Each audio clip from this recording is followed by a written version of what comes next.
Доброго времени суток, уважаемые телезрители! В эфире на телеканале НВК Саха передача про авто 14, где мы поднимаем темы и обсуждаем вопросы, которые касаются правил дорожного движения. В студии работает Руслан Ачиров. В течение следующих 25 минут вас ждет много полезной и интересной информации. Итак, в сегодняшнем выпуске. Статистика происшествий. Что случилось на дорогах республики за последнюю неделю? Для чего нужны световозвращающие элементы, кому и как применять? Какие правила существуют для перевозки опасных грузов автомобильным транспортом? Как будет совершенствоваться система видеофиксации нарушений? Повторение – мать учения. Правила дорожного движения в нашей студии проверит предприниматель и блогер Максим Гоголев. Ну а в начале нашего выпуска мы предлагаем вашему вниманию обзор происшествий на дорогах нашего региона.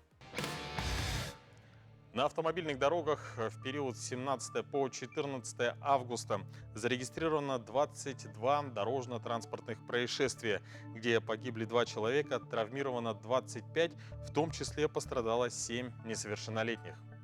Так, 7 августа на регулируемом перекрестке столичных улиц Автодорожной Дежнева водитель, управляя автомобилем Toyota Ipsum, выполняя правый поворот на разрешающий сигнал светофора, совершил наезд на девушку, которая переходила дорогу по пешеходному переходу на разрешающий сигнал светофора.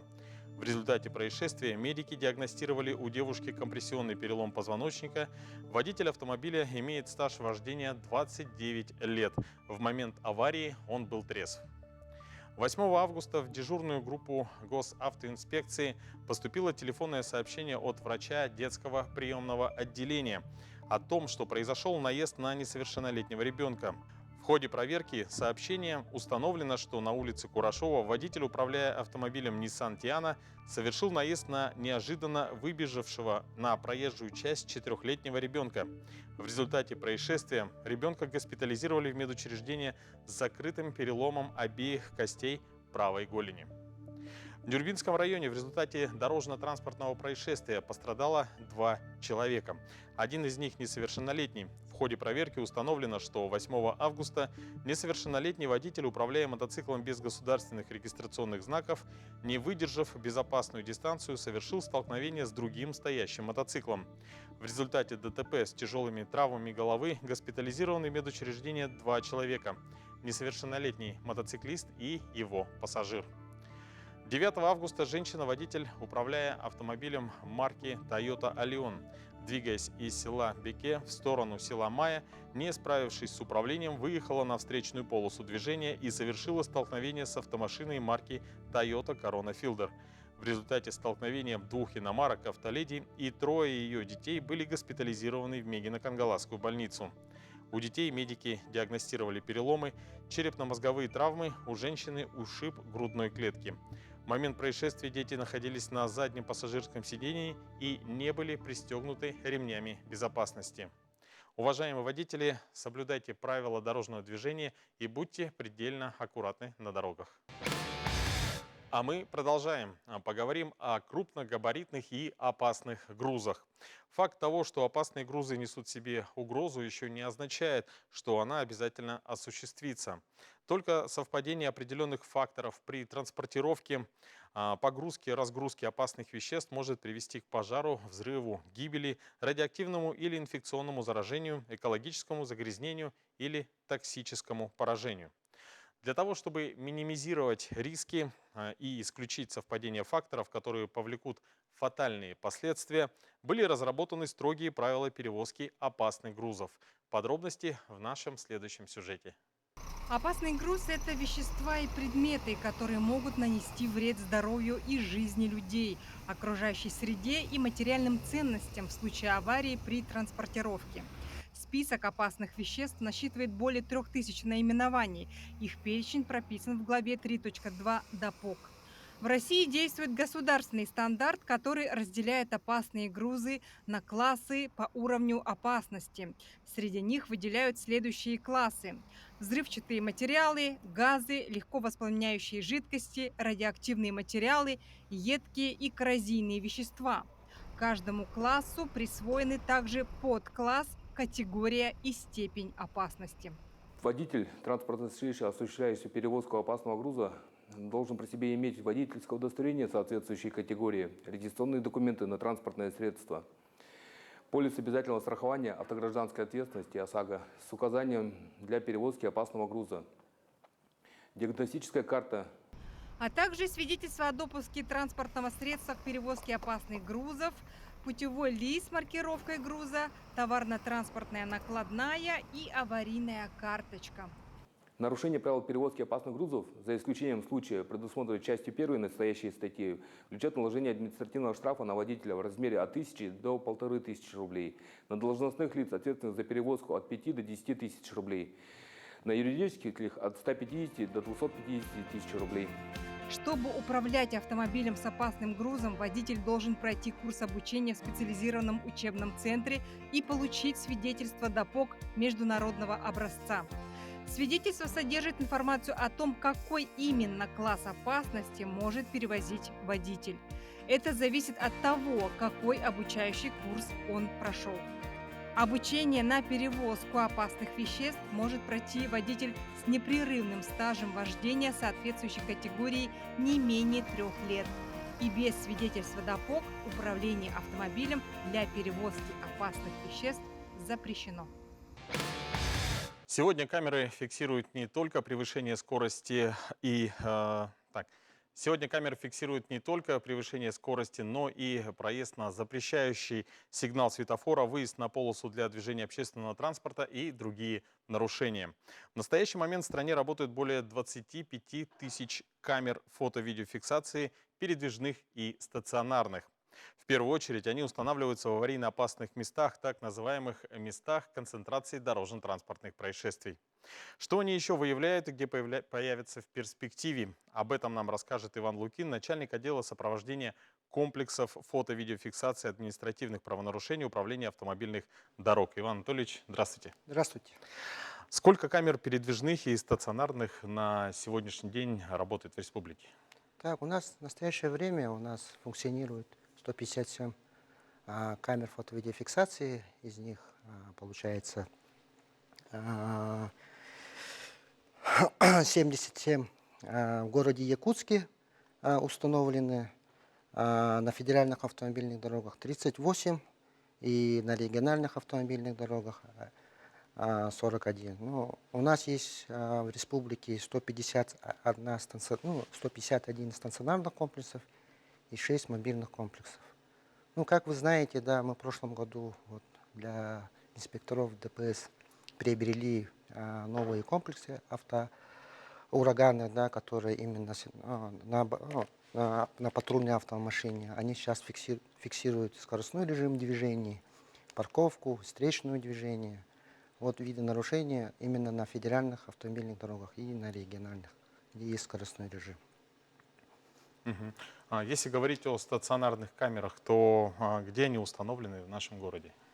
Ну, у нас в городе Якутске, как говорил, у нас 77 единиц, это стационарные комплексы установлены. Это у нас 17 единиц перекрестков, которые в наших улицах, это основные магистрали, да, перекрестки. Там они выявляют несколько видов правонарушений. Это в основном стоп-линия, проезд на красный сигнал светофора, расположение транспортных средств и выезд на встречную полосу движения. Эти комплексы у нас появились. Первый перекресток был это Петровского, Юнского. Это установлен был в 2016 году. Да. Первые дни, зимой, когда включили, там основные виды нарушений были незнание ПДД, да, людей, да, на стоп-линию. Да. А сейчас все понимаете, раньше, как до этого водители вообще эти на перекрестках двигались хаотично, да, грубо говоря, не соблюдая правила дорожного движения. В настоящее время, как анализ показывает, если с 2013 года взять, да, когда у нас комплексы появились, на дорогах республики погибало 154 человек, да, а в настоящее время, в 2022 году, мы закрыли на 70 человек. Это почти 2 раза мы снизили. А скажите, вот, например, сейчас в данное время, ну, например, в городе Якутске в частности, проводится много ремонт дорог, например, да, и иногда регулировка идет дорожными знаками дорожников таким образом, что автомобили иногда даже выезжают на встречку, да, вынужден там из двух полос превращается в одну. Идет какая-то корректировка по фиксации, Да, фото-видеофиксации? есть такое, да, у нас есть график всех ремонтных этих участков, да, где они проходят, потому что мы с городом Якутском тоже тесно взаимосвязываем. У нас есть подписано соглашение, и в рамках этого, когда идут ремонтные работы, мы именно, вот как говорите, расположение транспортных средств, где нету разметки, мы не фиксируем такие виды нарушения, да, а вот на красный свет светофора, да, и на стоп-линию мы это фиксируем. Остается. Остается, да. Ага.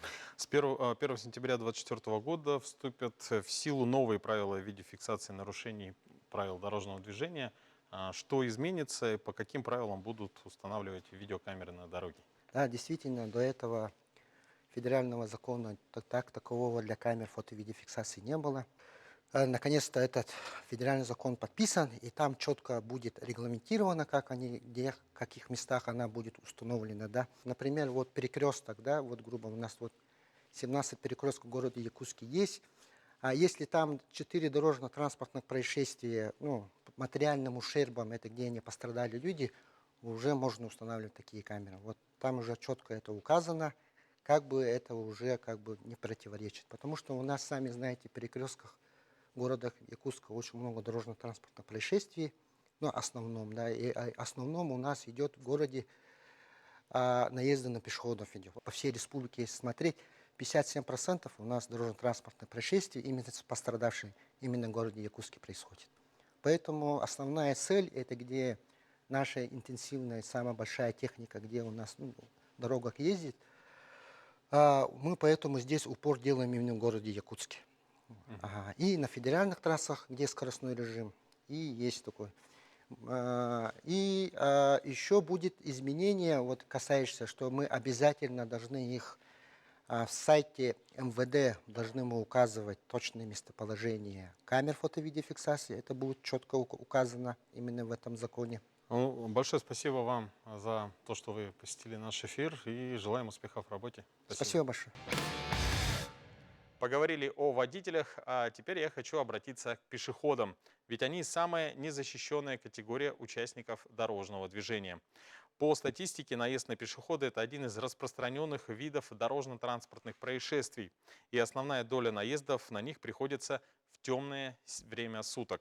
Поэтому пешеходам необходимо использовать световозвращающие элементы, так называемые фликеры. По статистике, на сегодняшний день на территории республики произошло 120 дорожно-транспортных происшествий с участием пешеходов, в которых погибло 3 человека и более 100 получили различные травмы. Основная доля наездов со смертельным исходом приходится на темное время суток, когда водитель не в состоянии увидеть вышедших на проезжую часть людей. Световозвращающие элементы значительно повышают видимость пешеходов на неосвещенной дороге и снижают риск возникновения дорожно-транспортных происшествий с их участием. При движении с ближним светом фар водитель автомобиля способен увидеть пешехода на дороге на расстоянии 25-50 метров. Если пешеход применяет световозвращатель, то это расстояние увеличивается до 200 метров. А при движении автомобиля с дальним светом фар дистанция, на которой пешеход виден с применением световозвращателей, увеличивается до 350 метров. Это дает водителю целых 20 секунд для принятия решения. В настоящее время выбор световозвращателей очень большой. Это свободно висящие, прикрепляются к одежде, булавкой, цепочкой, веревочкой, ленточкой. Бывают съемные, как браслеты, надеваются на рукав или на обувь. Несъемные световозвращающие элементы бывают. Это на одеждах, это вставки на куртках, рюкзаках, портфелях, спортивных костюмах и так далее. Согласно ПДД, вне населенных пунктов при переходе дороги и движении по обочинам или краю проезжей части в темное время суток пешеходы обязаны иметь при себе предметы со световозвращающими элементами. Ответственность за данное нарушение правил дорожного движения предусматривает наложение штрафа в размере 500 рублей. С удовольствием хочу сейчас приступить к любимой многими нашими телезрителями рубрике, где известные люди нашего города проверяют свои знания по правилам дорожного движения. По традиции наш тест состоит из 10 вопросов, и ответит на них сегодня предприниматель и блогер Максим Гоголев. Надо отметить, что Максим именно тот человек, который начинал телепередачу про авто 14, и в том числе автор вот именно этой рубрики. Максим, здравствуйте. Да, добрый. Максим, какой у вас водительский стаж? У меня водительский стаж больше 10 лет. То есть я в прошлом году уже поменял права. Сейчас чувствуется уже ответственность перед тестом? Да, да. То, что я придумал, вот эту фишку, это не значит, что я все ответы знаю. Ну, мы желаем удачи. Сейчас будут 10 вопросов и, соответственно, ваши 10 ответов. Хорошо. Итак, первый билет. В каком направлении разрешено продолжить движение водителю легкового автомобиля? Варианты ответов только по кругу. Второй вариант только направо. И третий в любом направлении из перечисленных. Мгм. Так, ну я так полагаю, что внутренний круг предполагает езду по кругу, это точно. Могу ли я выехать с этого положения направо в этой ситуации конкретно? Я думаю, что нет. Получается, что остается ответ 1. Номер 1. Вариант первый. Принято. Следующий вопрос. Вам можно продолжить движение. Варианты ответов только прямо, прямо или направо. Третий вариант только направо. Мгм. Очень хороший вопрос. Часто сталкиваемся мы с этим вопросом на перекрестке Петровского-Лермонтова по утрам. Вот. Но тем не менее, давайте подумаем. Гаишник стоит лицом так, в правую сторону. Я бы, наверное, поехал бы, если бы мне нужно было бы поехать прямо, я бы прямо поехал. Или направо все-таки, да? Так. Давайте выберем все-таки ответ 3. Только направо. Вариант номер 3 Ага. только направо. Принято. Следующий вопрос. Какие из указанных знаков обозначают участки, на которых водитель обязан уступать дорогу пешеходам, находящимся на проезжей части? Варианты ответов только Б, Б и В, и третий вариант все. Мгм. Ну, я так понимаю, что В это просто надо сбавить скорость, чтобы не протаранить резко выходящих детей, например, на дорогу, да? И я обязан буду пропустить кого-либо, да? Вариант Б тоже нужно пропускать. И красный треугольник, на моей памяти он нигде не всплывает. Поэтому давайте выберу ответ 2. Б и В. То есть вариант номер 2. Принято. Следующий вопрос. Что обозначает разметка А100, нанесенная на проезжую часть дороги? Вариант ответов: расстояние до ближайшего перекрестка, расстояние до ближайшего населенного пункта. Третий вариант — номер дороги. Я так полагаю, номер дороги. Номер дороги, вариант 3. Принято. Следующий вопрос. Вы намерены начать движение от тротуара. Должны ли вы уступить дорогу мотоциклисту, выполняющему разворот? Варианты ответов: должны. Второй: не должны, если вы управляете легковым такси. И третий вариант: не должны. Но я полагаю, что в этом случае надо обязательно подумать прежде про мотоциклиста, потому что им и так не сладко, как говорится, да? Поэтому я его лучше пропущу. Должны пропустить. То есть вариант номер 1. Да. Хорошо, принято. Следующий вопрос. Вам можно продолжить движение на перекрестке. Варианты ответов: только налево, налево и в обратном направлении. Третий вариант: в любом направлении. Ну, в любом направлении. То есть просто тут поворот налево — это как основное направление дороги, получается. Вариант номер 3. Главное. Принято. Следующий вопрос. Можно ли вам поставить автомобиль на стоянку в указанном месте? Варианты ответов «можно». Второй вариант «можно только при видимости дороги не менее 100 метров». И третий вариант «нельзя». Я думаю, что тут останавливаться нельзя, это поворот, опасный участок дороги совершенно, поэтому лучше там не останавливаться. Вариант номер 3. Принято. Следующий вопрос.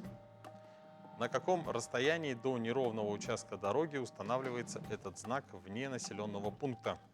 Варианты ответов 150-300 метров, 50-100 метров и непосредственно перед неровным участком дороги. Так, вот я этим летом ездил в Вилюйск, и насколько я помню, такие знаки ставят, чем раньше, тем лучше, чтобы водитель был подготовлен. И из 3 вариантов я могу выбрать тот вариант, который самый длинный. Это первый ответ. 150-300 метров. Принято. Следующий вопрос. Вам разрешено продолжить движение. Варианты ответов по траекториям Б или В, по траекториям А или В. И третий вариант по любой траектории из указанных. Ну, если мы будем полагаться на этот знак, то нам не разрешается поворачивать в сторону Б. Получается, у нас остается А и В. Вариант номер 2. Принято. И последний вопрос. Можно ли вам выполнить обгон при наличии данной разметки? Варианты ответов «можно». Можно, если скорость трактора менее 30 км в час. И третий вариант «нельзя». Ну, тут сплошная, очевидно, что я не могу обогнать на этом промежутке. Вариант номер 3. Да. Хорошо, принято. Итак, Максим ответил на все 10 вопросов, и ответы разберет и проверит преподаватель учебного центра «Фаворит» Наталья Ленских. Здравствуйте, уважаемые телезрители. Здравствуйте, Максим. Вы ответили на 10 вопросов, и первый вопрос был. В каком направлении разрешено продолжить движение водителю легкового автомобиля? Вы дали правильный ответ. В любом случае, находясь во внутренней полосе, можно двигаться только по кругу. Следующий вопрос. Вам можно продолжить движение? Действительно, в последнее время мы достаточно часто видим регулировщика на перекрестке улиц Лермонтова-Петровского. И регулировщика повторяем. Но в данной ситуации вы ошиблись. Мы видим тут, что регулировщик разрешает нам движение прямо и направо. То есть при таком сигнале можно двигаться прямо и направо. Разметка говорит о том, что можно двигаться только направо. Но регулировщик всех сильнее. Раз регулировщик сказал прямо и направо, значит правильный ответ прямо и направо. Здесь вы ошиблись. Какие из указанных знаков обозначают участки, на которых водитель обязан уступить дорогу пешеходам, находящимся на проезжей части? Вы дали правильный ответ. П и В знаки обязывают вас уступить дорогу пешеходам, находящимся на проезжей части. Но я вам напомню, что красный треугольник – это предупреждающий знак. Он вас предупреждает о том, что в населенном пункте через 50-100, вне населенного через 150-300 будет пешеходный переход. Чтобы вы были готовы. А что обозначает разметка А100, нанесенная на проезжую часть разметки, на проезжую часть дороги? Да, действительно, она обозначает номер дороги. Вы намерены начать движение от тротуара. Должны ли вы уступить дорогу мотоциклу, выполняющему разворот? Всегда, начиная движение, мы обязаны уступить дорогу всем тем, кто уже двигается. Да. Правильный ответ – должны. Вам можно продолжить движение на перекрестке, вы правильно сказали, знак направления главной дороги налево, но вас никуда не обязывает этот знак двигаться, можно двигаться в любом направлении, вы дали правильный ответ. Можно ли вам поставить автомобиль на стоянку в указанном месте? В данной ситуации, Максим, машину на стоянку поставить можно, несмотря на поворот, потому что правила дорожного движения запрещают нам ставить машину на стоянку или останавливаться при видимости 100 метров на проезжей части. Вот на проезжей части останавливаться нельзя. На обочине, несмотря на то, что здесь поворот, остановиться можно. Вы ошиблись. На каком расстоянии до неровного участка дороги устанавливается этот знак вне населенного пункта. Вы дали правильный ответ 150-300 метров. Действительно, вне населенного пункта с учетом скорости есть необходимость раньше водителя предупредить о какой-то опасности. Вам разрешено продолжить движение. Здесь вы также дали правильный ответ. Место для разворота, поворот налево в зоне действия данного знака запрещается. Можно ли вам выполнить обгон при наличии данной разметки? С нашей стороны сплошная линия разметки, которая запрещает нам обгон. Это правильный ответ. Максим, вы ответили на 10 вопросов и допустили 2 ошибки. Всем телезрителям, в том числе вам, я рекомендую регулярно повторять правила дорожного движения. Ну, я понимаю, о чем вы говорите, потому что в летнее время особенно мы все желаем выезжать в другие регионы, например. Да? У меня конкретно, например, мы планируем нашей семьей поехать во Владивосток, где, естественно, другой город, и знаки могут быть какие-то добавочные, которых нет в Якутске. Поэтому, чтобы знать и комфортно ездить, я понимаю, что нужно будет перед поездкой подготовиться. Обязательно. Наши водители все-таки ездят по привычке. Да. Нужно ездить по правилам. Вот и подошла к концу наша телепередача. Уважаемые телезрители, будьте аккуратны, соблюдайте правила дорожного движения и удачи на дорогах. До новых встреч в эфире.